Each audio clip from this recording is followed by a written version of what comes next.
And now, without further ado, I would like to introduce our speaker today. I'm super honored to host Dr. Arthur Spirling.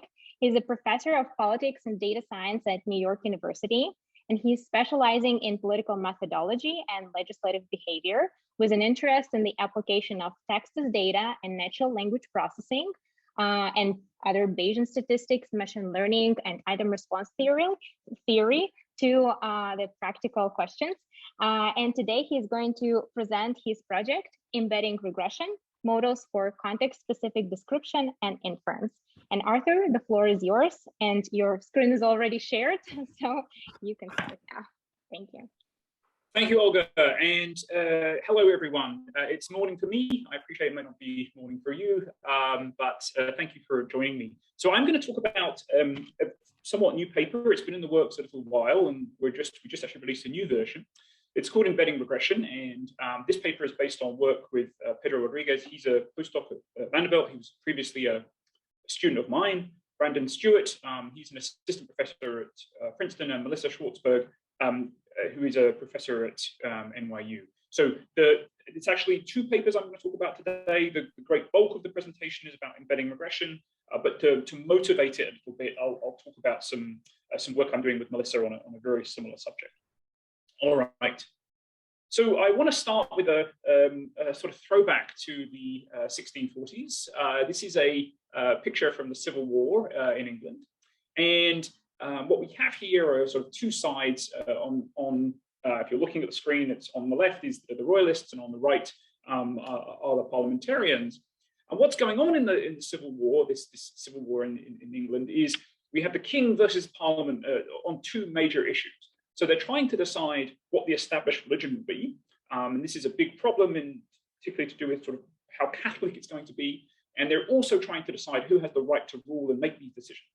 And so on the one hand, parliamentarians say we should have a say, not really because we represent the people, but because we represent some perhaps middle class interests. And the king says no, and there's a war. And in the end, Charles, who's the king, he ends up surrendering to this particular Scottish group. So just to be clear, one of the reasons people study the Civil War is it's a very bloody conflict, right? So we think there's around 3 to 4% of the population killed at this time. That's very bloody. So if you think about something like the Great War in the UK, it's only about 2 to 3% of the population dying. But what's perhaps more interesting is the way it ends and what happens as a consequence of that ending. So in the end, Charles is defeated, and there's a trial, and he's executed. And there are various wars between Scotland and England and Scotland. But what happens between 1652 and 1660 is a very fascinating period in English history and in world history, actually. So in these 8 years, these people who have won this war are trying to work out a constitutional solution. And they try everything, basically. They try a sort of a parliament of saints where they have sort of very noble, godly men in parliament. They try a military dictatorship. They try to have a kind of a governing system where each part of the country will have its own military dictator. And right at the end, Cromwell, who's the protector, decides that he's actually going to have a kind of republican sort of empire in which he's going to allow his son to be the sort of next protector. So why this period is interesting, or one of the reasons that political theorists like my colleague Melissa have studied this period, is because of a group called the Levelers. And this is a picture of the Levelers over here on the left. And they emerge in sort of about 1642, and they basically cease to exist around 1650. So they're not around for very long, but they have this, the argument is they have this very profound influence on English politics over the next 300-400 years. So they have this particular print campaign. So we have lots of data actually about what the Levelers thought. I mean, lots relative to other groups. We don't have a huge amount of data per se. And they're pushing for three main things. They're pushing for total freedom of conscience, for constitutional reform, and for some meaningful popular sovereignty. But in order to understand the effect of the Levelers on English politics as it went forwards, we have to understand what they meant by the term rights. So even in the 21st century, both the left in the UK and the right in the UK, or sort of libertarian right, says that they are the natural inheritors of these leveler ideas of rights. But for example, we don't really know if the levelers thought that rights were something that came from a constitution, so could be given to you by man or by some sort of popular sovereignty, or they were sort of natural rights, right? So are they something which just come from, you're born with these rights, they can't really be taken away, right? When we look at, say, leftist debates in the UK, and when I was in school, people like Tony Benn would write, leftist MP would write about, this inheritance of the levelers in terms of particular ideas of equality in UK politics. But we don't really know what they meant by equality, or we've tried to look at it, but maybe we haven't looked at it very systematically, and we might want to look at that in more detail. Of course, thinking about what people mean by particular terms is a very general problem. So, for example, there is the debate in the US at the moment about over immigration, which is the governor of Florida, and he's been very critical of the federal government. In particular, he's been very critical of federal policy from the president, Joe Biden, over immigration. Right? What do we mean when we talk about immigration? Do we mean covering undocumented people in the US? Do we mean people like me who come on a student visa and then eventually become a citizen? Is that what we mean by immigration? Do we mean family reunion? What is our understanding of that term? More historically, and maybe in terms of international relations, we might want to understand how hegemons replace each other in terms of how they talk about particular issues. So the post-war period in the UK is this long period of sort of UK acceptance or acquiescence that the US will now be the dominant force in the world, right? And we might see changes in terms of how US versus UK elites use certain terms. And then finally, maybe even a more basic problem, well, certainly a more recent problem, is thinking about what people mean by particular terms that they use. So when, say, conservative backbenchers in, say, 2015 use the term the EU, what do they mean by that term? What types of inferences do they want other people to make from that term, the EU? Now, as phrased, it's a bit ambiguous because I've used the term meaning very intuitively, but we want to be a bit more precise by that. So what we often do is we give this quote by Rupert Firth, right? And we say, you should know a word by the company it keeps. This is one of those things that in political science, or I guess in science in general, everybody has read, but nobody has actually read. So this is in a special collection that Firth did in '57. But this inference, or this idea, is sometimes known more formally as the distributional hypothesis. And it says essentially, if two words appear in the same context, they mean the same thing. So by context, what we are going to mean in a minute is literally their physical location on the page. And more specifically, we will mean that there are words around a word of interest, and we are going to infer that that they mean the same thing because of that. And I will have an example in a second, but I can give you an example. In English, British English, we might say, a horse is a kind of animal, a horse is a sort of animal, right? Kind and sort aren't exactly the same, and there are times we use one rather than the other. But in that context, when we're referring to animals or types of food or types of birds or whatever, there's a sense in which they mean the same thing. So notice that's not the same as inferring their meaning. That's a deep problem that we're not going to try to resolve today. But nonetheless, if we could compare those contexts systematically, maybe we can talk about the idea that people do or do not mean the same thing by a particular term. So just to give a sort of degenerate example, right? Let's suppose we observe in some corpus that Republicans use legal around the term immigration and Democrats do not. Then it's unlikely, of course, to be that stark, but to suppose, right, then we could infer that the contexts are different and they mean something different by the term immigration, at least in this thin structuralist sense in which we're using the term mean. As you would imagine in linguistic theory and computer science, there's been considerable debate about whether this is the correct theory or not, but we're within that structural account. So our problem is to think about how distributions around targets are different.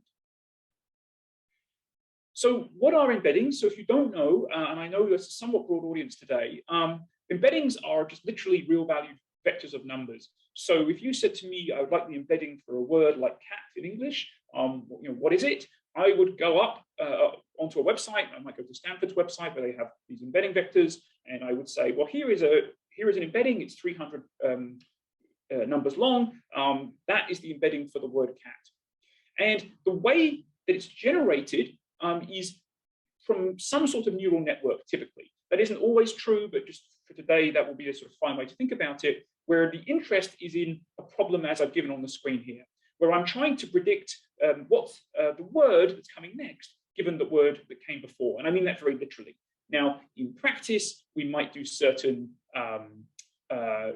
removing of certain stops. We might have a more complicated problem of trying to predict what's in the middle relative to these contexts around it. We might try and predict what's around it, given what's in the middle, so on and so forth. But that's the basic problem. So again, to make clear what I'm saying, I might be asking, what's the probability of observing a word like immigration, given I just observed the word illegal? And we could imagine that that probability differs depending on your political outlook, depending on whether you're a Republican or a Democrat. So this is where they actually come from. So the embedding itself, this 300 long vector, is essentially some weights that come from often a quite complicated neural network where we're trying to do that prediction in a way that maximizes something or minimizes a loss, such that those predictions are as close as they can be to the actual empirical probabilities in the text. But this isn't a paper about how we get the embeddings, it's a paper about how we use them. So just to give another example here, right? Let's take a sentence like this in a corpus. I had a cup of coffee this morning. I'm going to use the term window in a minute. What I'm going to mean by window is the words either side of it. So that's what we mean by surrounding. It's very literal in that sense. That's what we mean by surrounding. And maybe in this embedding model, these are two-dimensional embeddings.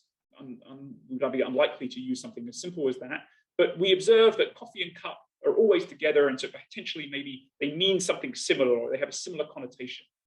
Then maybe in some other corpus, maybe a British corpus, we might even never see the word coffee, and we're just talking about cups of tea. But I infer that tea and cup are quite similar to each other, and furthermore, I infer that coffee and tea are similar, right? So even if I never saw coffee and tea together in the same sentence, I infer they have some particular relationship with cup, and so by extension, I infer they're both drinks, something like that.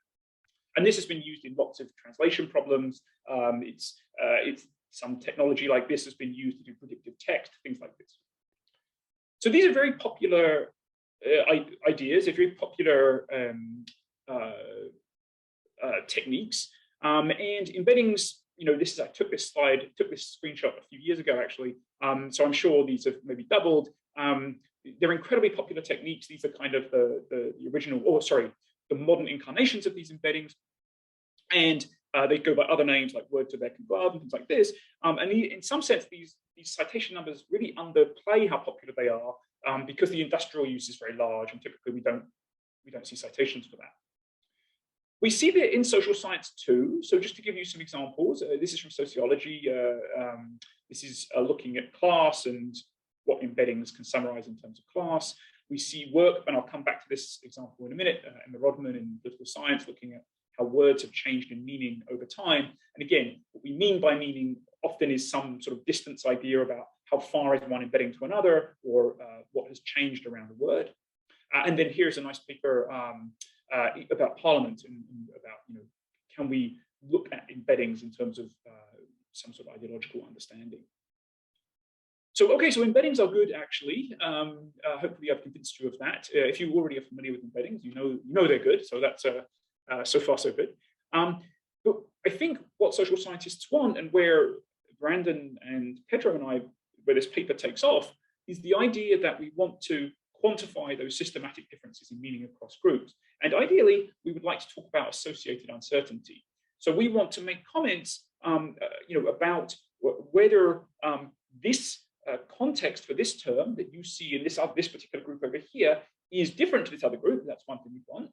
We'd also want to say, is it statistically significantly different? And that's going to need a bit of statistical machinery. But we'd also like to talk about auxiliary quantities. So we would like to say, yes, they are different, and this is the way in which they're different. Both literally in terms of maybe some coefficient, but also in terms of some nearest neighbors, something like that. So we call that problem embedding regression, and that's why we have that title in our paper. So what we mean by this is something like multiple regression. So we mean like an embedding on the left-hand side. Of course, it doesn't need to be causal, and it could be some story about description, and indeed the examples today will be descriptive. And on the right-hand side, I have group memberships, and these could be binary, these could be continuous, and in fact, I'll have a continuous example for you momentarily. So the problem statement is as follows. We're going to give a sort of simple problem statement, which will be easily solved, but that's not the kind of deep problem, and then we'll try and solve the next problem. So just to build up to what's coming. So I've got an embedding on the left, but that doesn't work. So one of the things I said earlier is that an embedding is not typically a scalar, so it's typically a long vector. But in general, in multiple regression, we can't have a long vector on the left-hand side. It doesn't work like that. What you can do, and what people do in psychology, is they move to something called multivariate regression, which has the following form. So now on the left-hand side, in the original examples, as I understand them, is we might have animals which are being given lots of stimuli, and then we're recording their responses to these stimuli. So we might have 100 responses. I think it's probably more like 20 or so, but there's nothing. The technique itself can work with more than that. So what do I have? So D is the dimension of the vector, right? And I said that could be 100 or 300, something like this. And I have n such instances of words of that word in a corpus. So that means that each one of those instances is embedded. As we're going to see, that's going to be not a trivial problem to solve, but we'll come back to that in a minute. So that is to say that some yi, so the ith entry of this matrix, the ith row of this matrix, excuse me, is just some long embedding, right? And that's what the entire Y matrix looks like. So again, just to clarify and put a fine point on it, it's not a column, it's now a matrix, and so the multivariate regression will solve that. But the part that we haven't solved is the fact that I have to embed every instance of the word. So I now have the machinery to estimate the effect, right? But I don't have the machinery yet to just produce that Y. So in general, this is a very challenging problem. So if I give you a single instance, even from your own speech, you sent me an email, asking about, I don't know, a paper or something, right? What did you mean by a paper? That's a very challenging thing to know. It's a very challenging to build an embedding for you, just for that one word. So we turned to some earlier results from Aurora et al., and they had two papers that we cite, and they point out the following. So under some models of how language works, right, I could form an embedding for a word by taking the average of embeddings of the words around it. Okay, so what do I mean by this? Here's an example from maybe a memoir or something. The debate lasted hours. Finally, we voted on the bill, and it passed with a large majority. So what we're saying here, and I want to be clear about what the initial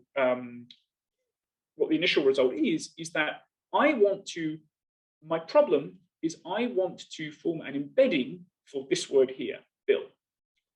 What I'm going to do is go off and find some previous source that has produced embeddings.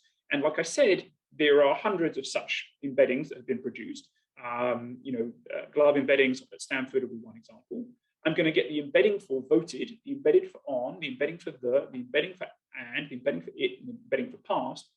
I'm going to take the average of those embeddings, and that will form my embedding for the word bill. Okay. So the key point here is that I didn't go and look up bill in those previous embeddings. Instead, I took an average of other embeddings I had, and it should work, and this is the important point, in this specific context. Now, as it turns out, that doesn't quite work, as so often in life. And there is a paper from a couple of years ago. So this is 2018. So if you're in computer science, that means it was eons ago. And this was co-authored, that original paper by Kodak et al. Was co-authored by my colleague Brandon, who's on this paper. And they say this almost works, but doesn't quite, because you need to transform that average. And in particular, what you need to transform it by is the fact that you want to weight down words which are very, very common. And the intuition here is essentially that what happens if you don't do this is that very common words which are not very informative, function words essentially sort of drag your embedding away from where you'd like it to be. Anyway, they give a particular, so this is not new to our paper, they give a particular formulation for how to form this transformation matrix, which we're going to times by this average. This can be learned once, relatively easily, and that idea is called a la carte embeddings. So to be clear about where we are intellectually, we are taking this idea of a la carte embeddings, we're going to use it to form embeddings for individual words, and then our contribution, partly we've sped up how that can be done, but is to put those embeddings on the left-hand side for these particular use cases we have, and show how we can do the regression. Yes, so this can be done very quickly, and we'll talk about how quickly that can be done in a second. So to reiterate again why this is important, if I can produce embeddings for any word, I can produce embeddings for any instance of any word. So to reiterate, if I observe a word, let's say the word immigration, and I'm observing it in one speech by one governor of one state, I can build an embedding for that particular instance of immigration, which is in some sense perhaps specific to him, specific to his state, so on and so forth. And I can form it by taking the average of the words around it, right, and then multiply by this A matrix. And that means I could then put things in multivariate regression setup. But whether it works or not is a bit unclear, right? Does it work for political science text or not? Of course, we can't test every political science text, but we can test a few, and we'll see how we go. So the first thing we do is that we look at New York Times, this big New York Times corpus, basically it's paragraphs, and we're looking at mentions of Trump versus Trump. And I think we're looking at it for 2019. So lowercase t Trump in English, just means to might be something we do in a card game, or we defeat somebody, something like this. Versus a uppercase Trump, which is almost always in the New York Times a reference to Donald Trump. I think there are occasional references to his father, who's also famous, but it's almost always references to Donald Trump. And we want to see if we embed each of these instances, are they different? Because these are very different meanings of the word Trump, right? The New York Times shouldn't use these as completely synonymous. Okay, so what we want to see is that they're different across, but sort of similar within. So that is to say that the embeddings of the word lowercase Trump sort of all look similar, and have sort of sensible nearest neighbors. And the embeddings of the uppercase Trump sort of look similar, and they have sensible nearest neighbors too. So what we do is we go off and we look at these paragraphs. Here's just an example, right? So this is uppercase T Trump, and we're building up an embedding from the words that I'm showing you here. I think for this case, we may have removed stops, actually, I can't remember. But we're building up embeddings from taking these averages. And what we get when we look at, say, these principal components, so we're taking embeddings, and then just for visualization purposes, we're putting them in 2 dimensions so you can see how they cluster, right? Here's a lowercase t Trump example. We keep going, right? And our point here is that there aren't so many examples in this case, but it's good to see these kind of blue and red dots being separate. So what that means is that these embeddings, aren't within cluster exactly equal to each other, but they're very similar. And the key point is that they're separable from the embeddings of the other thing, which isn't the thing we're trying to embed. So capital T Trump and lowercase t Trump are sort of different enough. So, so far so good.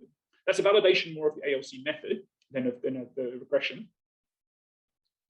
The other thing is that they make sense. So when we look at an auxiliary quantity like the nearest neighbors, so what we're saying here is basically what other words are close in space to the embedding that you formed for capital T Trump. So if you transform it when using this A matrix, right, you get these kind of sensible nearest neighbors. These make sense. I mean, indeed, if I gave you those transformed nearest neighbors, I think you would know which Trump we were talking about. It's slightly less clear in the lowercase t Trump case, but mostly we're talking about card games, bridge and whist and so on and so forth. Not sure what anthropocentrism is doing in there. I'm not sure if that's something of general interest to bridge players, but something's going on there. Okay. So the other thing that we do is we go back to this very nice study by Emma Rodman a couple of years ago now. And what she was looking at essentially is New York Times corpus. In fact, she has a constraint that she has is that there are very few incidences of certain of these words. And she's building up how far the embeddings of certain words, like a word like gender, is in embedding space from a word like equality. In fact, I think all of her cases are relative to the word equality. And so what she finds is that this is the best model. So in her case, it's this dotted line. That's not her model. She's just trying to show political scientists how to choose between models. And when she does what's called a gold standard, so she says basically, what if I hand code things? That's her GS there, right? And the point that I want to make is that ALC sort of follows this general pattern. So it would be a problem if, say, we didn't capture what her best model captures, or we didn't capture what her hand-coded data captured, but we do. And I really want to emphasize the time saving. So just to fit her models takes about 5 hours, and who knows how long it takes to do hand coding. To fit our model takes a bit less than a second. So these are very big speed ups. And in fact, in the paper, we show that we think our nearest neighbors are a bit better than she gets. Again, it's not her model. She's just saying that this particular model is a good model to use. So let's get back to this regression. So hopefully that's giving you, a good sense that ALC would be a good thing to do for these political science texts. But I want to compare two groups, and let's say we have two groups. We'll call them Republican and Democrat, R and D. And so that's our regression setup. And to reiterate, it's slightly more complicated because each yi, so each incidence of this particular embedding, is actually a 1 by d dimensional vector. And then we have a group, simply a group indicator, are you Republican or not? We're not completely constrained to that, but that makes the next slide much easier.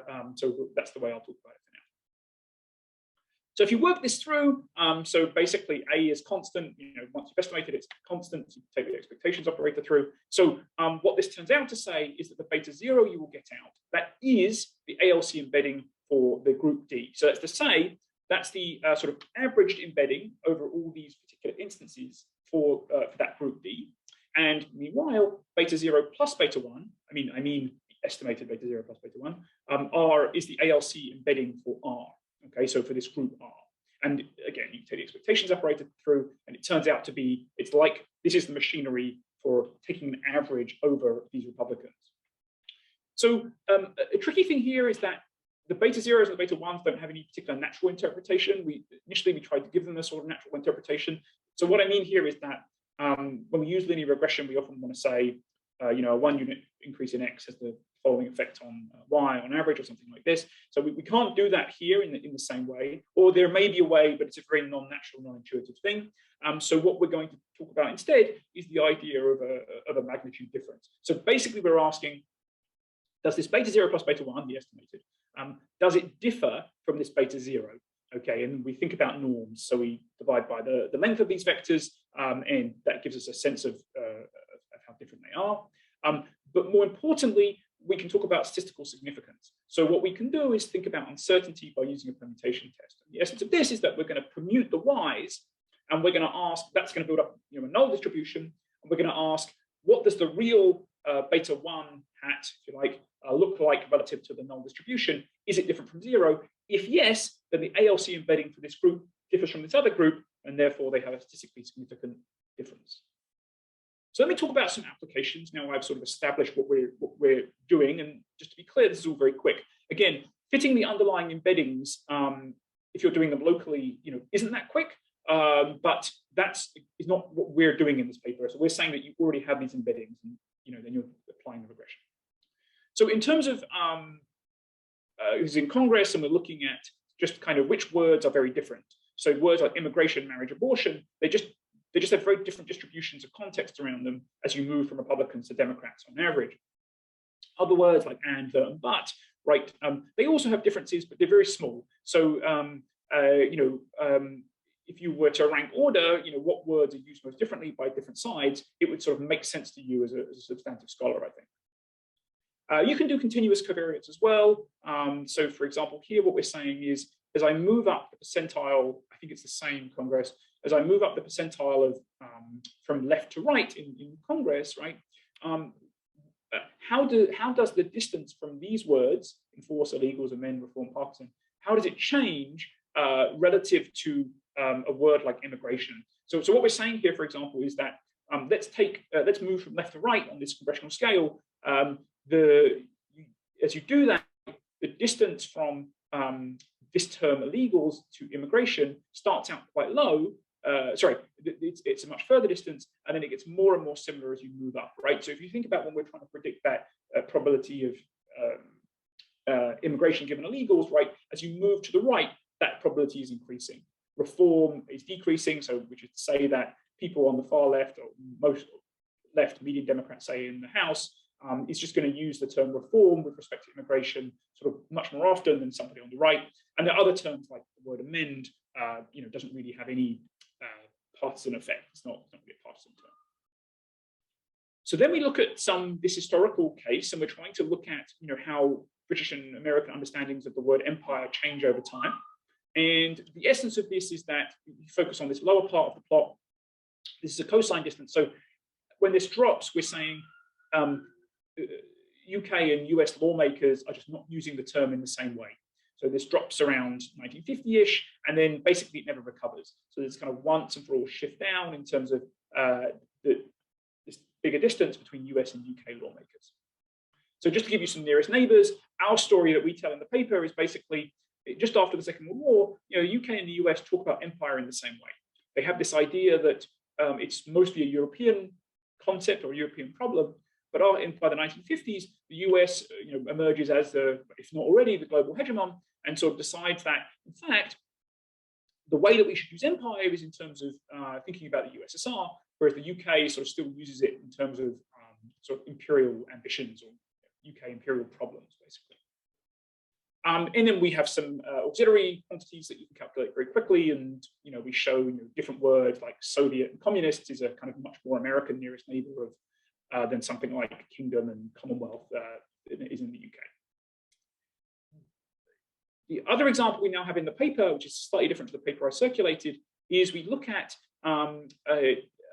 how conservative backbenchers, so those are the dark lines here, at the top it's conservative cabinet members, so that's the dark line, and on the bottom is the backbenchers, and each case, each column is a different policy area, or rather actually it's just a different word which we're using to summarize a policy area.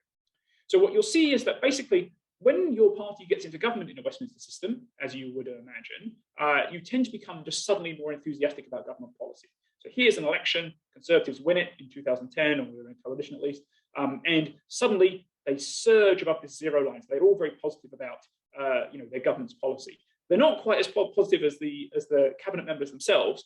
There's nothing cabinet members like better than talking about the policy that they're proposing, but they're pretty positive. Same is true for health. What isn't true is it's not true for the EU. So our point here is that in 2010, Conservatives win this general election, right? And suddenly, David Cameron, who's the Prime Minister, is just very into his own policy on the EU. And the Conservative backbenchers just never really warmed to it. So they're basically as negative about the EU or policy towards the EU as they are before that period. Now, in 2015, there's this referendum bill, and basically that's the point at which Conservatives start to become much more positive about Conservative policy. They're not being necessarily positive about the EU, they're being positive about EU policy. They're saying, yes, this referendum is a really good idea, and that's how now we're going to sort of be enthusiastic about our own Prime Minister. So back to the levelers, and this will kind of take us out for my talk today.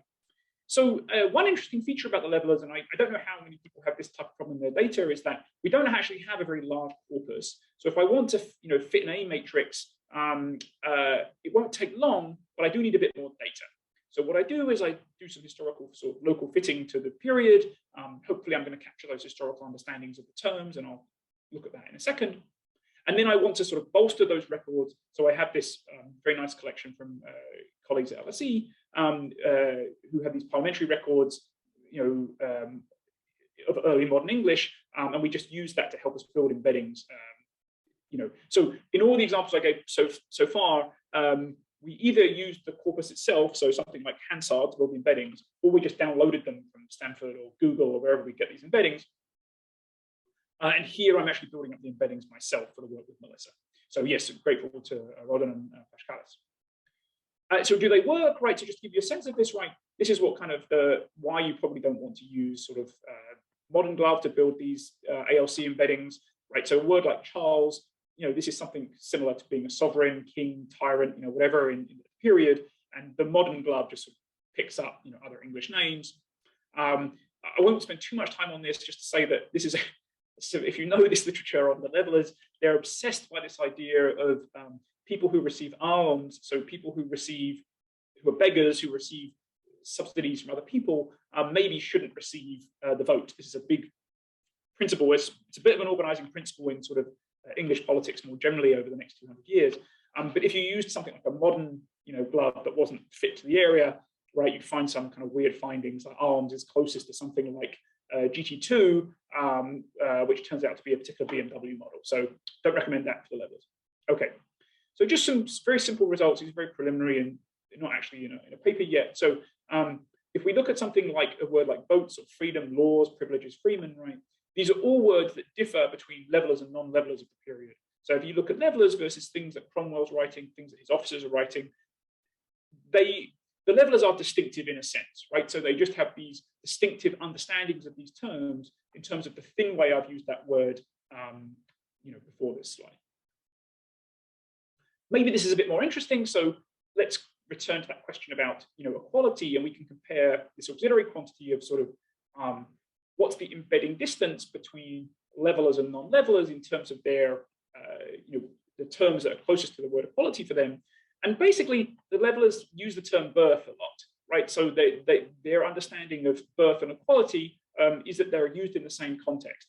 Again, it doesn't mean that they mean the same thing exactly, but they're just regularly in the context of this term equality. Whereas if you look at the non-levelers, and this is the big question people have, is basically how do you compare the non-levelers with the levelers, right? They talk about equality as in terms of a monarch and equal rule and so on. So maybe there's something there. It's very preliminary, and I don't want to get too hung up on that. So just in terms of the other products of this work, we have on CRAN right now. It's been downloaded a few thousand times, I think, and it's a stable release. We have this context package. So it's a la carte regression. And if you notice, we tried as much as possible to sort of follow the basic LM and GLM R syntax. So here, for example, we're doing a regression of immigration on whether you're Republican or not. You can do things like, do you want to estimate a transform matrix locally, or do you want to use some other one that you have? Do you want to bootstrap? So do you want to get bootstrap standard errors? Sampling distributions of these things are a bit unclear, so we have particular ways to do bootstraps. Do I want to permute? So that is to say, do I want to get an empirical p-value based on the permuted y?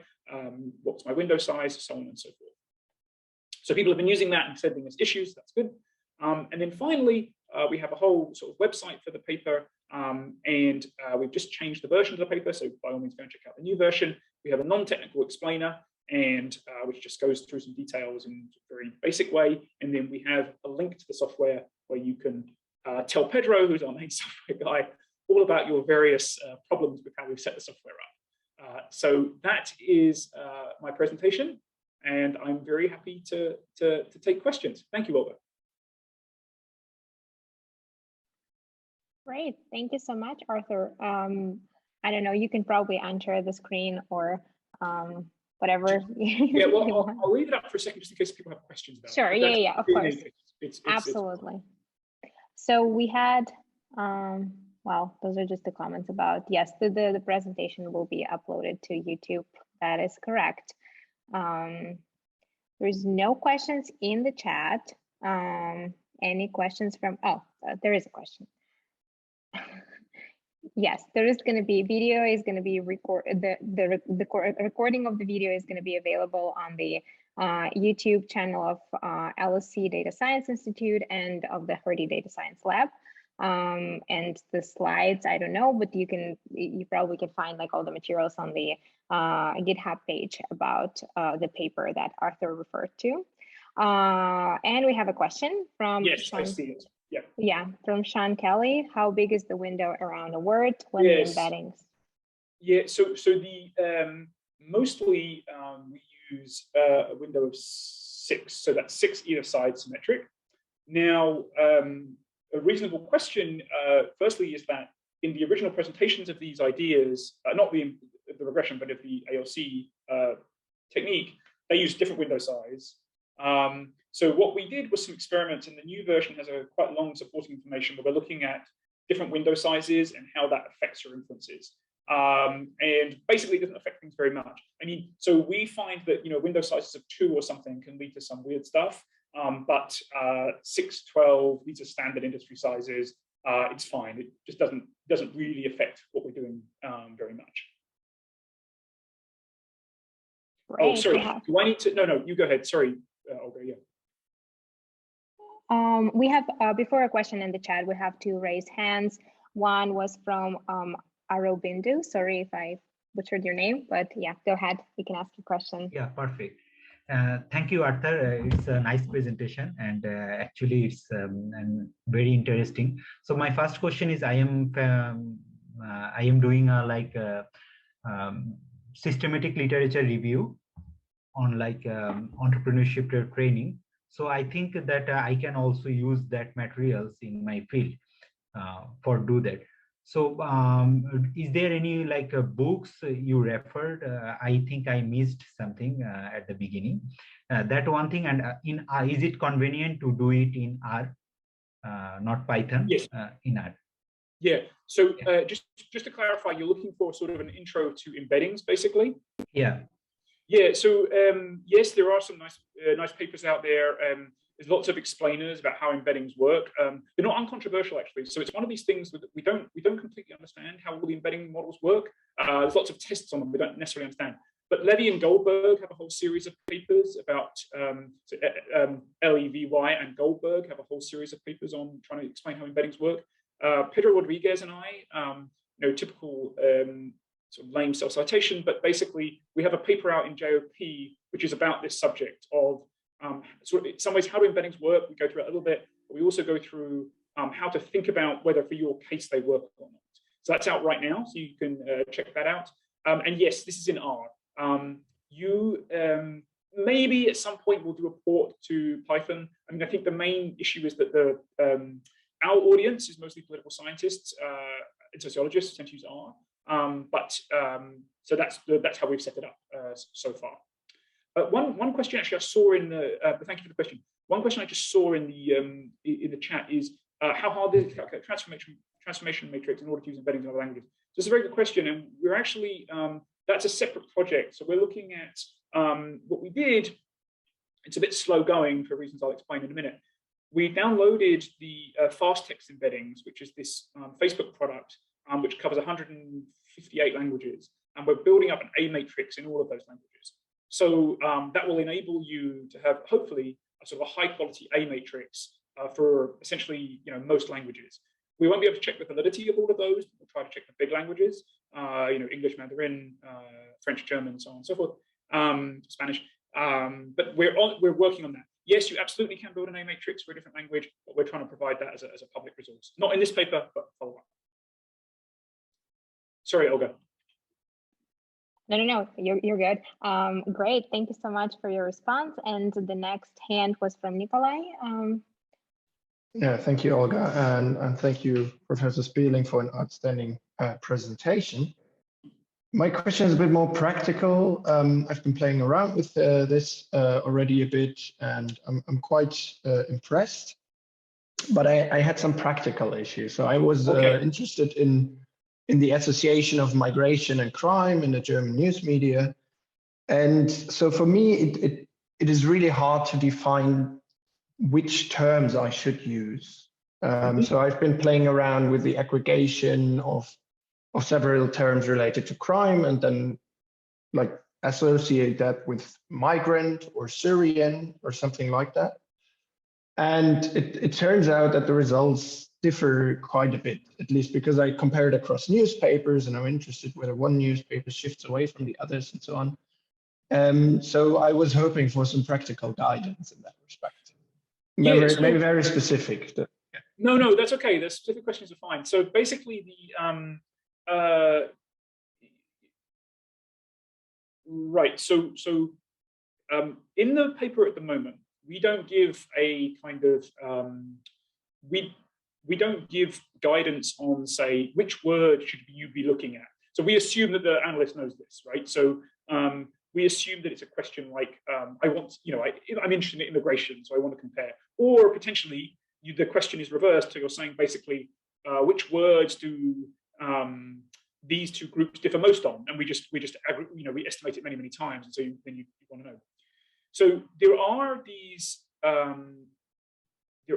papers, and the lead author is Hamilton. He's on a couple, I think it's a he, and at Stanford, where they look at trying to build up sort of seed words, right? So they sort of have this way of building a dictionary around the word using embeddings, and it seems to me, and I'm speculating a bit because I haven't had this problem specifically, that you could use a sort of set of seed words and then do things like take the average distance. So it turns out that that's not trivial to do with cosine, but we think it's okay with the inner product.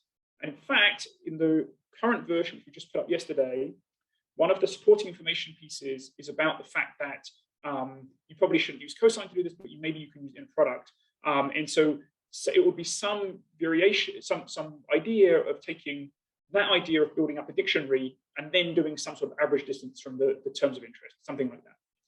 But it's not quite in our wheelhouse, but that's sort of the recommendation I'd have. Thank you. I will take a look. Thanks. Thank you. And we have several questions in the chat. So I can just read them if that's okay. Yeah, no, it's okay. Olga, let me have a look here. So can we assume the context model is similar to the difference between the top-to-vec model trained using a word-to-vec and another top-to-vec model trained using vec-to-vec? So I'm not actually 100% sure. I'm not that familiar with the top-to-vec model, but I will check it out. So I'll take that as a suggestion, and I'll look into it. Do you have any experience for using it for other languages? Yes, yes. So we are, as I said, we're working on that. And the case that we happen to have done is German, and it seems to be so far okay for German, or pretty good. This is a general issue in CS. So I'm in political science in the United States, and if you just talk about the word voters, it means American voters, and it's like if you just talk about language in CS, it means English. And so we are actively looking at other languages, and that will be a different paper. So yeah. Jean-Philippe has a question about trying using contextual language models. No, we haven't used anything other than a la carte.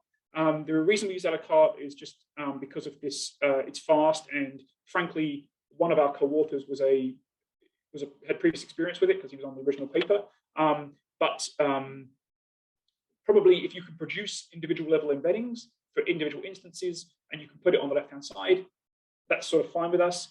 We just made it all integrated into one, so you do it all in one go. Trials social media, no, and actually this question about shorter text snippets, we haven't looked at that in great detail. So as I mentioned to a previous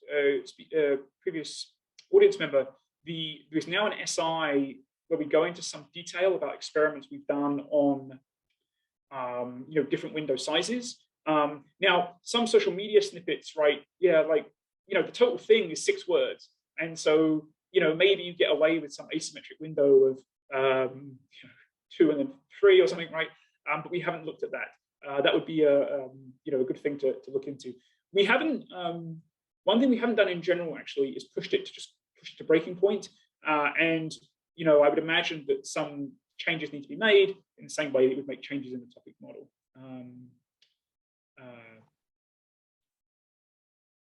Okay.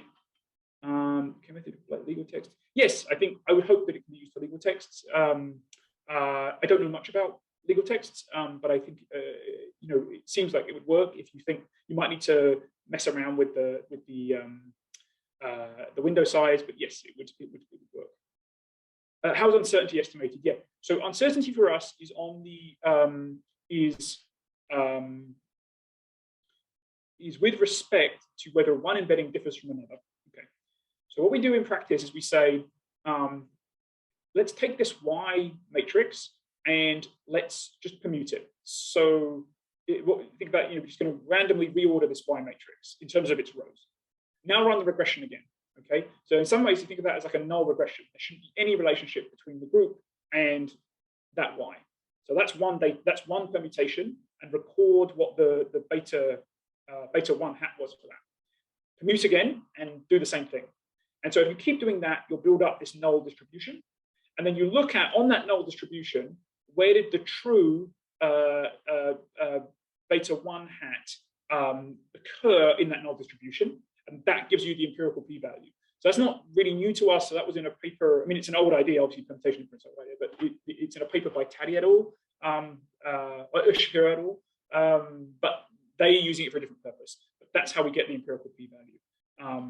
Yes, Joanna, I saw. No, yeah, we haven't looked at the various hypotheses. And no, I'm very familiar with Will's work on this. Well, not very familiar, but I know Will has considerable expertise on this.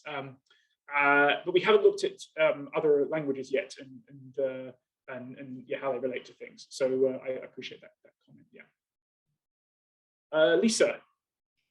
Yes, thanks a lot for the presentation and the paper and all the online material.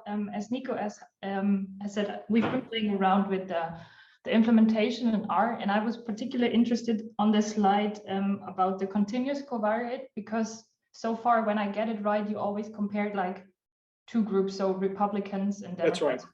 But in multi-party systems, we might want to compare across parties. So if I got it right, you basically looked at the left-right scale, and the more right it gets, how much that changes. Yeah. And I was just wondering, is that already implemented in the package? And if so, how would I like do that if I want to play around with left-right, or if I want to say like look at like different groups or more than different groups at once? That's a very good question. So on the continuous covariate, I thought it was implemented, but I'm going to go and check. So basically, so certainly it's implemented in our version, but whether it's been pushed to the master, I don't know. So that's a good question. Let me check that today, actually. I thought the way it's set up, it shouldn't matter, and you should just be able to do it. I don't think it didn't require any more machinery, but maybe wrong about that. But I'll check. So the other thing is comparing multiple parties. So that's yeah, so that's tricky, right? So in general, if you can set up a linear regression that way, where basically you have you're dummying out you're doing all comparisons to one group in the usual way, it should be okay. But we may need to give an example of that and give it some more thought. But yes, if you can set up a linear regression, like in the normal way that you would say, are you Republican or not? You're going to compare to a base category. That should work, and you should be able to do the permutation inference. But that's right. The examples we give don't allow it. Don't make that obvious. And so I will think about a situation where you have a base category and you're comparing to two others. Yeah. Okay. Let me give that some thought, and I'll write to Pedro and Brandon today about that. And we'll see if we can give you an example in the package so you can do it. That's a good question. Thank you. Yeah. Thanks a lot.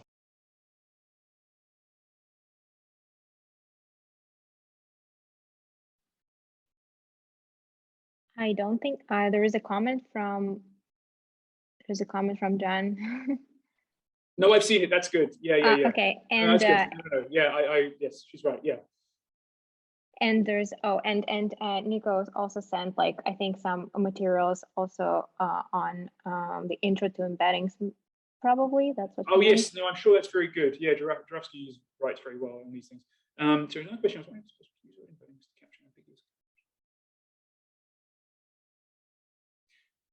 Yeah. So yes. So we didn't do an example of this in the paper, but I had a thought at one point that there is a sense in which